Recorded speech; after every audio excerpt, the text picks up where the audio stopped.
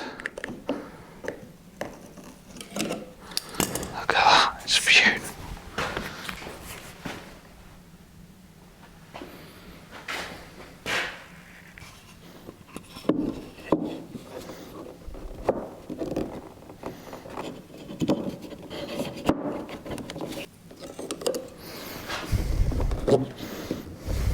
So there we go, it's a bit of a late night, but I've really enjoyed getting that together actually.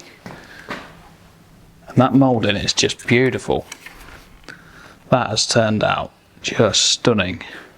So pleased with that. So can't wait to see it stood up in place.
Now the cutters have turned up, I can get to work on the mouldings that are going in the centre of the panels. So just using the cutters to ascertain what size timber I need to plane up to make these mouldings from.